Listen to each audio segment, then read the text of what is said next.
శభాష్.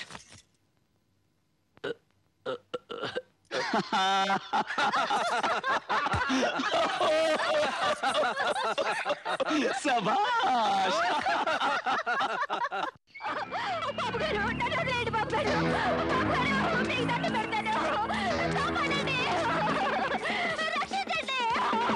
జమీందారు చలపతిరాయుడు గారి కుమారుడు వారి పాలేరు కూతుర్ని మానభంగం చేసినట్టు అభియోగం మోపబడింది. దీనికి సంబంధించిన సాక్షులు గ్రామ పెద్దలు రేపు ఉదయం పంచాయతీకి రావాల్సిందిగా కోరడం అయిందో.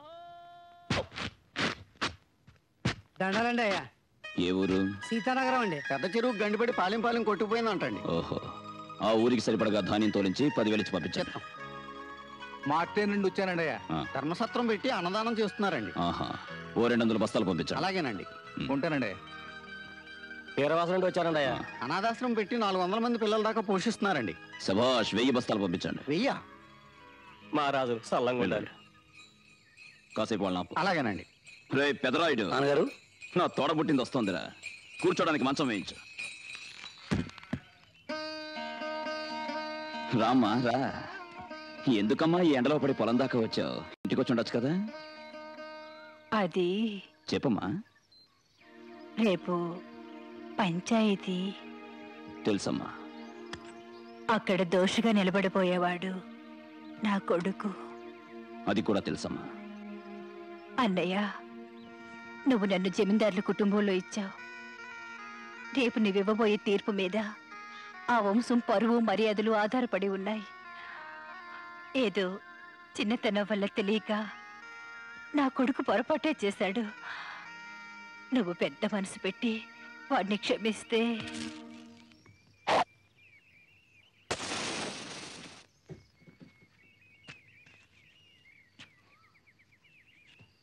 పెదరాయుడు, మన ఇనపెట్లో మీ అమ్మది 500 తులాల బంగారం ఉంది. దాన్ని నా తోడబుట్టిన దానికి ఇచ్చే. చూడమ్మా, రామాపురంలో నాకు 700 ఎకరాల కొబ్బరి తోట ఉంది. అది నీకు రాసిస్తాను. అలాగే కోదాడ పక్కనున్న 200 ఎకరాల సాగు భూమి కూడా నీ పేర్లో రాస్తాను. నువ్వు కావాలంటే నాకున్న యావదాస్తిని నీకు ధారాదత్తం చేస్తాను. అంతేకాని మేము తరతరాలుగా నమ్ముకున్న నీతిని న్యాయాన్ని ఎవరి కోసం వదలను. అది కాదన్నయ్య.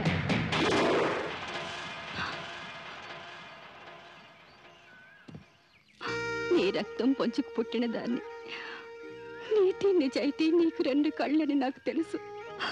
కానీ పేగు తెంచుకున్న వాడి మీద మమకారం చావక ఒకవేళ అడుగుంటే అన్నయ్య కనికరం చూపించేవాడేమోనన్న చిన్న ఆశ నన్ను ఇక్కడికి రప్పించింది. నన్ను క్షమించన్నయ్య, క్షమించు.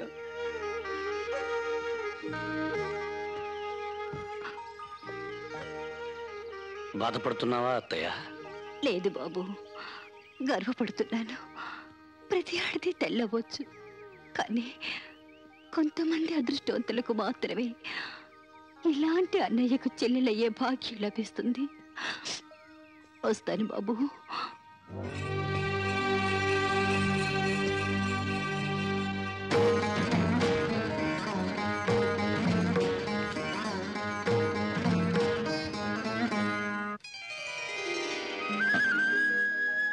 పెదరాయుడు, నా కోడలు సాక్షాత్తు లక్ష్మీదేవిరా.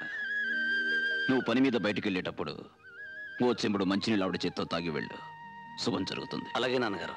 ఆచార్య గారు, అయ్యా, పంచాయతీకి టైం అయింది, ఇంకా ఇక్కడే ఉన్నారేంటి? బయలుదేరండి. అలాగేనండి. వస్తానమ్మా. రా పెదరాయుడు.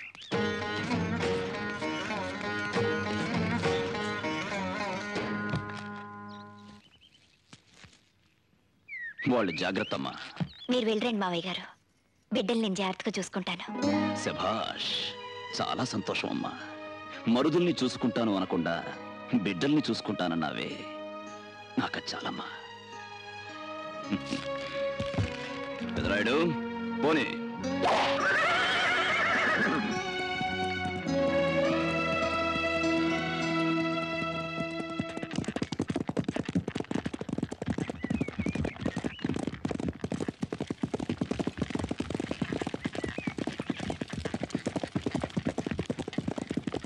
బండాపు, ఇంటి మీదగా వెళ్తూ ఇంట్లోకి రాకుండా వెళ్ళిపోతావే.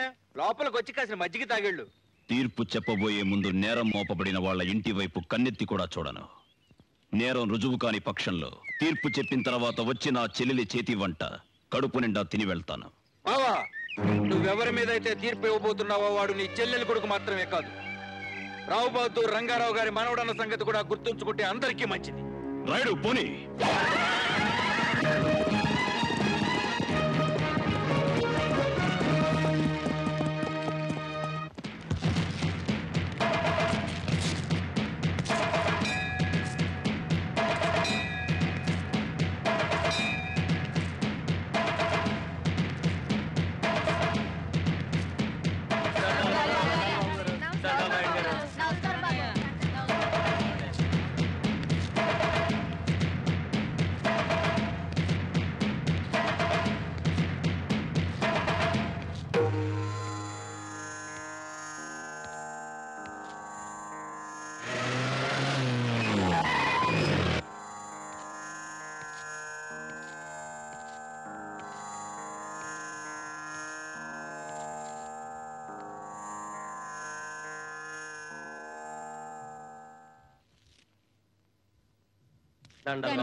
బాబు గారు.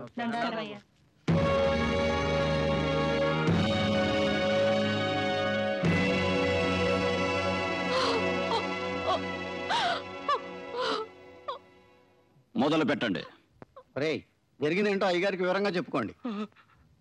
మేం జమీందారు గారి దగ్గర కూలి చేసుకునేటోళ్ళం, వాళ్ళు పోసిన గంజితో కడుపు నింపుకునేటోళ్ళం, వాళ్ళని కన్నెత్తి కూడా చూడని కులంలో పుట్టినోళ్ళం. అటువంటి కులంలో పుట్టిన నా బిడ్డని ఈ జమీందారు గారు అబ్బాయి పాడు చేశాడయ్యా. దాని జీవితం నాశనం చేసేశాడు. ధర్మప్రభులు, దానికి న్యాయం మీరే చెయ్యాలి బాబయ్యా.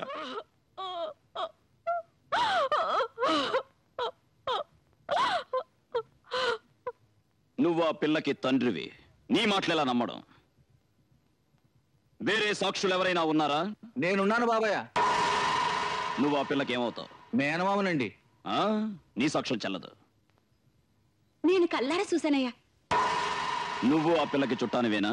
మాది బాగా దూరపు చుట్టరికం, పిన్ని వరుస. దూరమైన దగ్గరైన బంధుత్వం బంధుత్వమే, నీ సాక్ష్యం కూడా చెల్లదు. వీళ్లతో ఏ రకమైన చుట్టరికం లేని వాళ్ళు, జరిగిన అన్యాయాన్ని కళ్ళారా చూసిన వాళ్ళు ఎవరైనా ఉంటే ముందుకొచ్చి సాక్ష్యం చెప్పొచ్చు.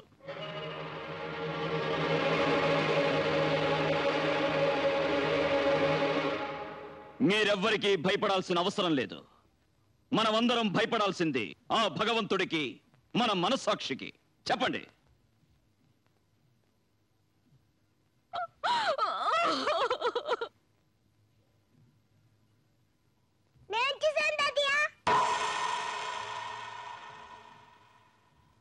ఏం చూసావు నాన్న? ఈ మామ ఈ అక్కని భుజం పైన వేసుకొని తీసుకెళ్ళాడు. అక్కేమో నన్ను కాపాడాన్ని కాపాడాన్ని అని అరిచింది. నేను వాళ్ళ వెనకాల పరిగెత్తాను.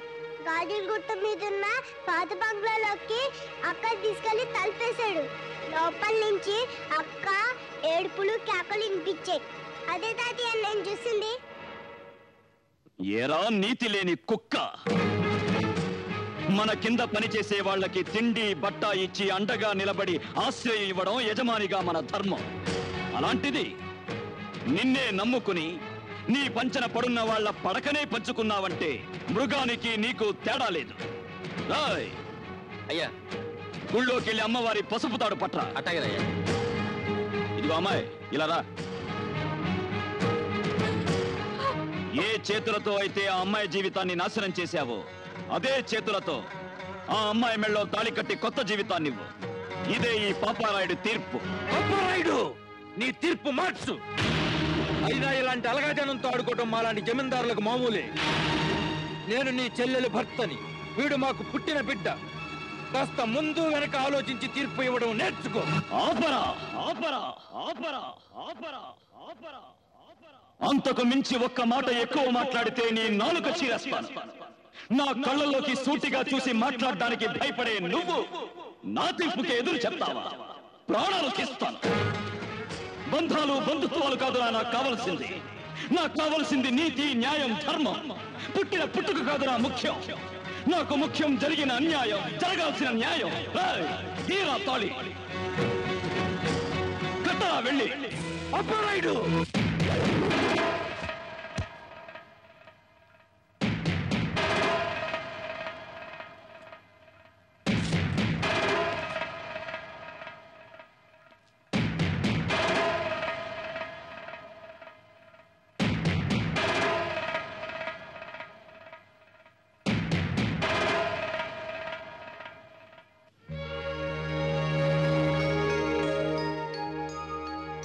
ఆ ఇంట్లో నీకే లోటు జరిగినా ఈ పాపారాయుడున్నాడన్న సంగతి మర్చిపోకు. పాపారాయుడు గారికి పాపారాయుడు గారికి పాపారాయుడు గారికి పాపారాయుడు గారికి పాపారాయుడు గారికి పాపారాయుడు గారికి పాపారాయుడు గారికి పాపారాయుడు గారికి పాపారాయుడు గారికి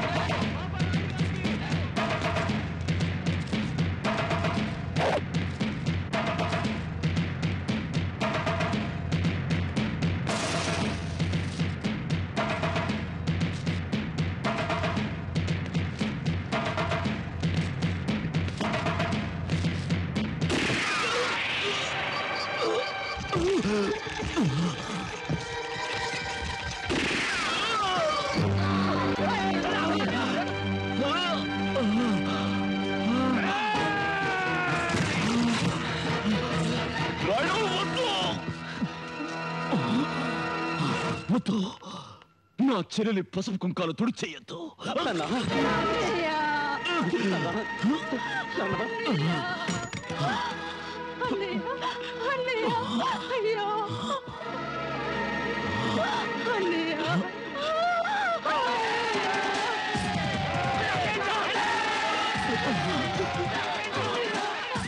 ఆగండి! ఎవరు వాణ్ణి తాకటానికి వీల్లేదు. చేసిన తప్పుకు వాడు శిక్ష అనుభవించే తీరాలి. ఈ రోజు నుంచి వాణ్ణి వాడి కుటుంబాన్ని 18 ఏళ్ల పాటు ఈ ఊరి నుండి వెలేస్తున్నాను. వాళ్ళతో ఎవరు మాట్లాడకూడదు. వాళ్ళింటి మంచి చెడ్లకు ఎవరు వెళ్ళకూడదు.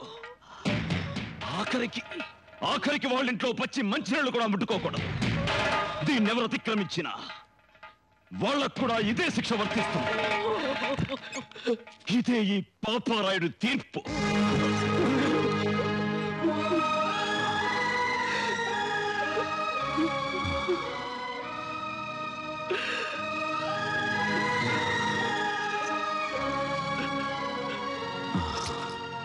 పెదరాయుడు, నా బాధ్యత నీకు అప్పగిస్తున్నాను.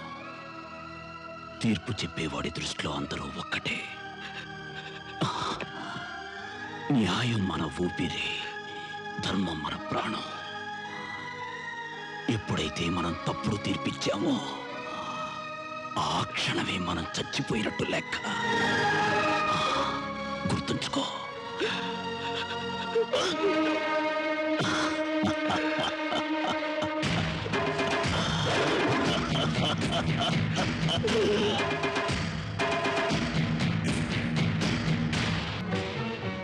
దీన్నెవరు అతిక్రమించినా వాళ్ళకి ఇదే శిక్ష వర్తిస్తుంది. ఇదే ఈ పెదరాయుడి తీర్పు.